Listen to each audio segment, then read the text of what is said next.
Olá pessoal, Dom André novamente aqui no canal, desta vez trazendo... poderia ser um caos de macumbaria, né? Mas eu posso até dar uma outra descrição, ainda vou pensar direito como que eu vou nomear esse vídeo, né? Bom, depois que eu tinha gravado a carta aberta à BSG, né, que foi aquela crítica que eu fiz em relação à BSG não se posicionar em relação aos seus valores pilares de paz, cultura e educação mediante o fascismo que já estava vindo lá atrás, eu tô falando lá de 2018, tá, gente? Foi justamente no ano da eleição do presidente que tá indo embora agora. Teve muita gente que veio questionar e percebi que ficou sim curioso para entender como foi que eu saí do budismo e fui parar na Umbanda, porque afinal tem muita gente sim que não percebeu, mas é racista. Tem gente que acha que a Umbanda é uma religião menos dotada de doutrina, de conceitos, enfim, né? Que não tem tanta substância assim, acha, né? Porque afinal é ainda vista como uma religião de pobre, preto, periférico, pessoas incultas, né? Então, eu vou começar a descrever algumas coisas de como foi que eu saí do budismo e fui parar na Umbanda. E entre uma coisa e outra, eu passei por, de certa forma, eu tomei contato com teosofia, com rosacrucianismo, né? Até hoje eu gosto muito desse tema do rosacrucianismo, eu quase perdi meu chinelo aqui. Então eu vou começar a contar um pouco de como foi essa passagem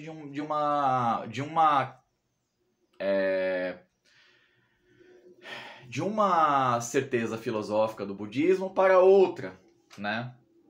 Bem mais próxima da nossa terra, né? Enfim. O fato é que eu tive contato com o yoga, né?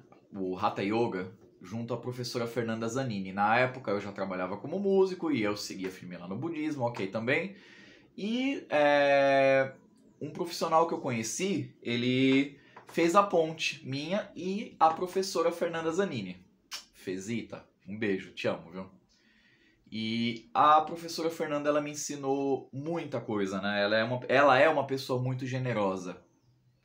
E que Deus continue mantendo essa generosidade dela, essa sabedoria, essa forma serena de passar os conhecimentos que ela adquiriu durante a sua caminhada espiritual aqui nessa vida. Pois bem, que junto a Fernanda Zanini eu fui tomando conhecimento sobre como as questões do trato com o nosso corpo eles influenciam energeticamente a outras energias, a outros trâmites, ao biopsicossocial, enfim. Ela não usava esse termo, né? Mas a gente consegue entender hoje com a nossa bagagem dessa forma, né?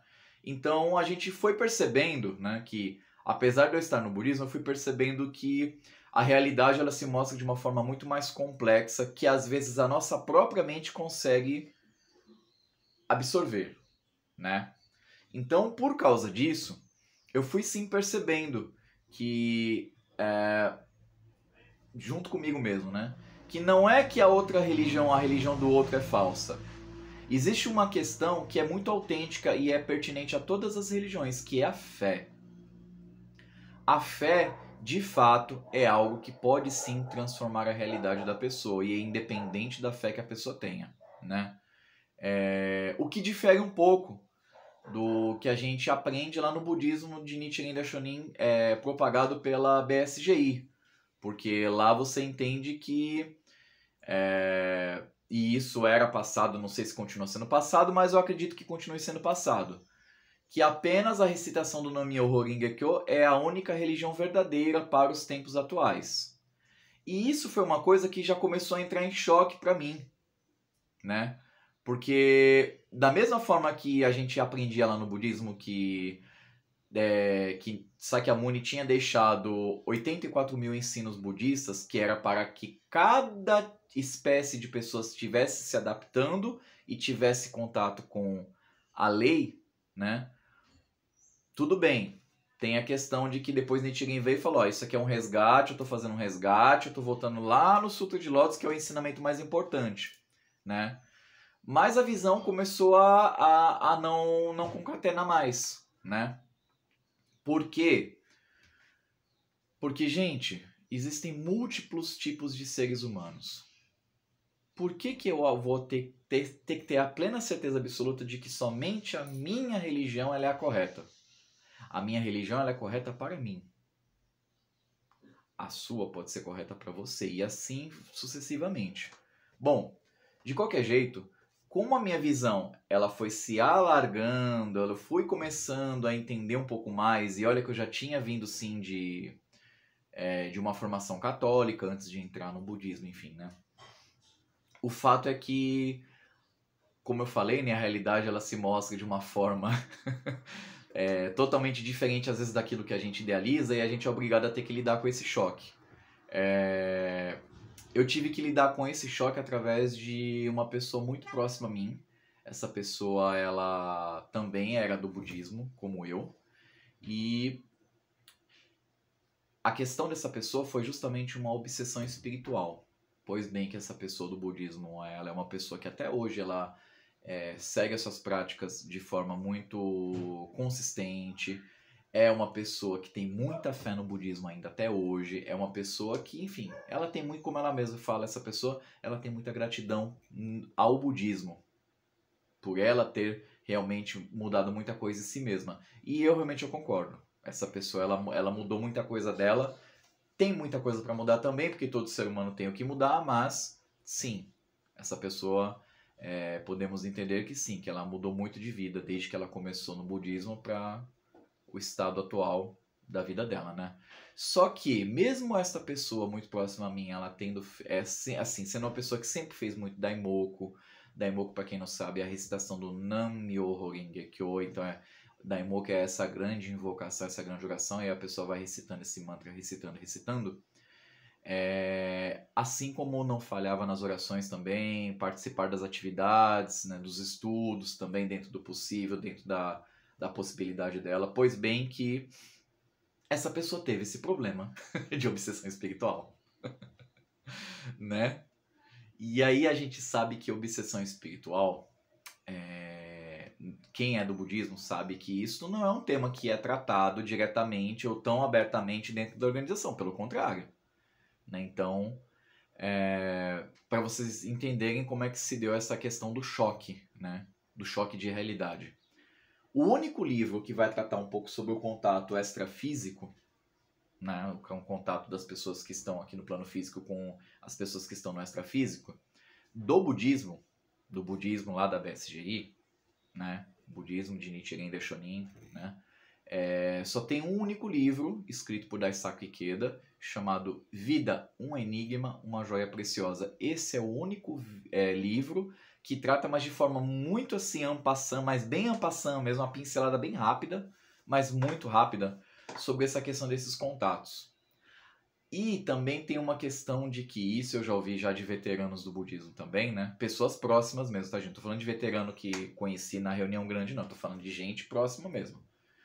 Onde era mencionado sobre Josei Toda, que foi o mestre de Daisaku Ikeda, né? E segundo presidente da Soka Gakkai, onde ele falava sobre a questão do estado de vida, da vibração energética, do estado de vida da pessoa, que se essa pessoa estava tendo contato com espíritos, a vibração dela estava desequilibrada, estava errada. Pois bem que há claramente uma discordância sobre isso, né? Porque se a gente pega, por exemplo, também lá nos próprios escritos de Nichiren Daishonin, né? Onde ele faz menção, por exemplo, a textos clássicos, a histórias clássicas do budismo, né, chinês, que foi passando depois para o budismo japonês, onde mencionou um episódio onde uma pessoa que tinha se convertido ao budismo lá na China, né, do Sutra de Lótus, essa pessoa ela sofreu uma grande oposição do seu pai, que era de outra crença religiosa, né? Acontece que certa feita, esse pai dessa pessoa tinha falecido, né? E essa pessoa continuava recitando os ensinamentos budistas para a iluminação da alma do pai dele, né? E aconteceu que lá, como é contado na história, diz que ele viu o pai uma vez, em sonho, como um Dhyani Buda, ou seja, um Buda iluminado. E aí ele, oxe, o que você tá fazendo aí, pai? Rolou uma coisa assim, né? E aí ele explicou, ele falou, olha, eu estou muito agradecido a você, meu filho, porque você retribuiu o débito de gratidão para com seu pai. Através da sua recitação dos ensinamentos budistas, eu consegui atingir a iluminação. Então, percebam que quem já, assim, aqui eu estou me dirigindo aqui no vídeo, que já teve contato com literatura espírita ou algo do tipo, ou até mesmo já teve, né, experiências do tipo, sabe que sim, que o sonho é um dos veículos de comunicação com o plano astral,